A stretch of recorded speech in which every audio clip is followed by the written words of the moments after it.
Assalamualaikum warahmatullahi wabarakatuh. Selamat pagi anak-anak. Mudah-mudahan pagi ini keadaanmu sehat, bisa mengikuti pembelajaran dengan baik.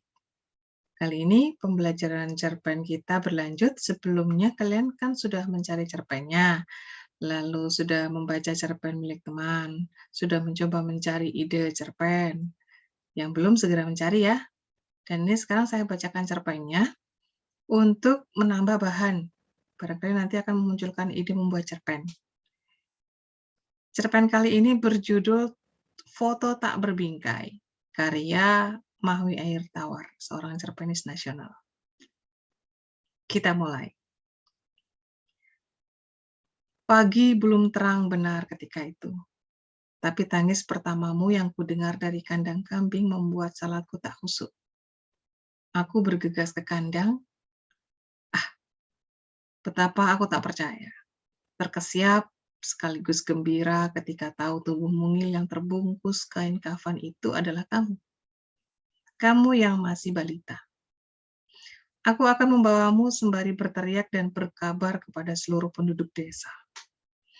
Tuhan mengirim anak kehidupan dari surga, teriakku girang.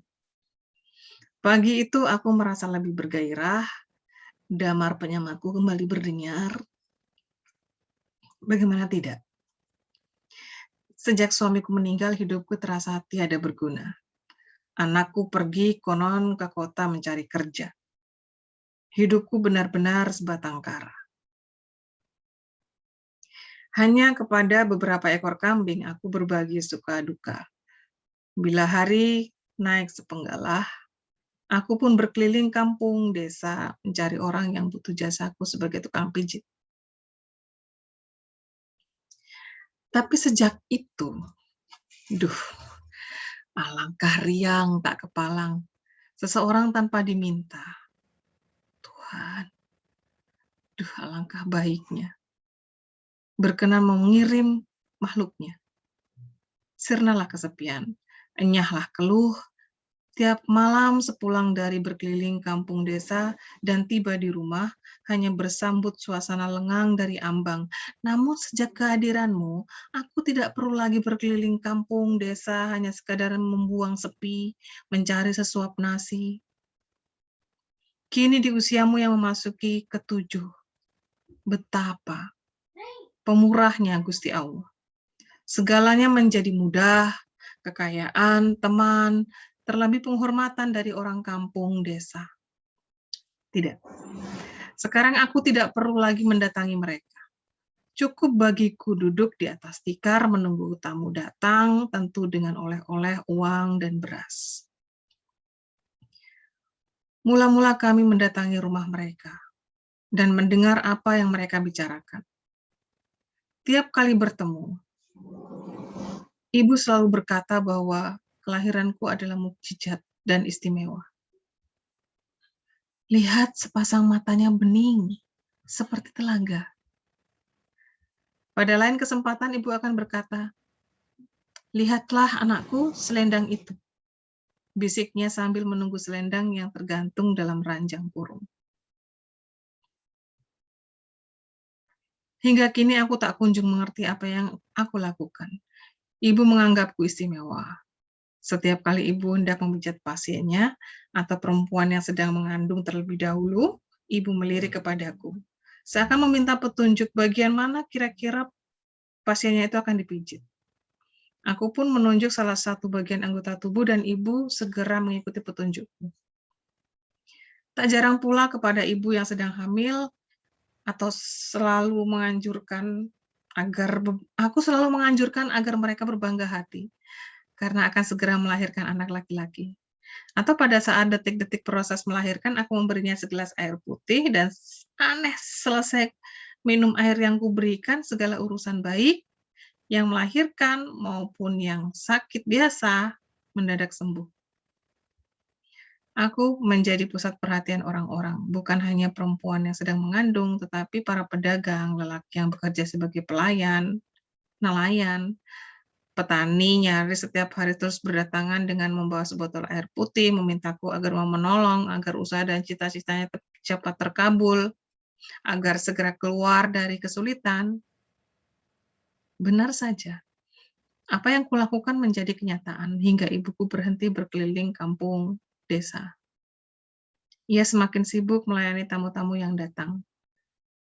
Atau kalau aku kelelahan sehabis melayani tamu hingga larut malam, maka ibu tak segan-segan membelikan aku obat atau membuatkan jamu, cacing campur air daun sirih, agar tubuhku tetap segar. Bila aku meminta diri istirahat sejenak, namun pada saat bersamaan datang tamu, ibu dengan nada memaksa menyuruhku agar melayani tamu yang datang. Hingga suatu hari ibu mendadak menolak pasien-pasien yang datang ke rumah, bahkan seorang ibu yang sedang mengandung. Aku tidak mengerti mengapa ibu menolak pasien yang sudah sering datang ke rumah. Kepada mereka, ibu bilang bahwa aku sedang sakit dan tidak bisa melayani pasien. Malam sebelumnya, ibu kedatangan tamu 3 laki-laki. Mereka berbincang-bincang di ruang tamu. Suara mereka terdengar pelan. Ketika tamu-tamu itu pulang, ibu menemuiku dan memamerkan sebuah barang yang tak pernah kulihat sebelumnya. Baju, gelang, dan cincin. Ada hadiah buatmu, bisik ibu. Sepeda dan kursi empuk. Mulai besok, kamu tak perlu lagi duduk di tikar.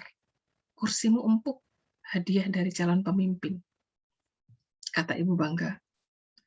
2-3 hari lagi mereka akan datang, dan kali ini suara ibu lebih pelan. Rumah kita akan diaspal hitam. Terang aku bingung dengan ucapan ibu. Ibu mengajakku ke ruangan tamu, tempat biasa aku melayani pasien. Di sudut ruangan tamu, terpasang kursi hadiah dari calon pemimpin. Di dinding ada sebuah foto berukuran 3x4. Itu calon pemimpin negara kita, bisik ibu. Aku bergeming. Di luar rumah, kulihat beberapa bendera terpancang di halaman. Aku tidak mengerti untuk apa semua ini. Sesaat kemudian ibu menyuruhku segera tidur. Besok kamu harus bangun pagi-pagi, ada rombongan yang akan datang, kata ibu. Besok kita akan memiliki pemimpin baru, dan yang terpenting, rumah kita akan diganti dengan baru lengkap perabotan. Kamu akan dibuatkan tempat khusus. Ibu melirik ke arahku. Asal mulai besok, kamu fokus menanganinya. Kerahkan kekuatanmu agar dia menang dalam pemilihan. Aku hening. Aku bergeming. Kamu ngantuk sekali, ibunya pelan.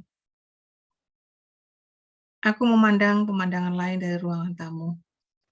Foto berukuran 3x4 itu melayang-layang di atas api. Lidahnya menjulur-julur menjilat api. Kulihat ibuku berjingkrak-jingkrak antara senang dan menahan sakit. Pasien-pasien yang biasa datang ke rumah seperti gerombolan orang yang kebingungan, tetapi mereka sesaat bersorak setelah beberapa orang datang memberi bungkusan. Aku sendiri terus meronta. Berteriak ketakutan setiap kali bermuka-muka dengan foto yang entah mendadak terlihat angker.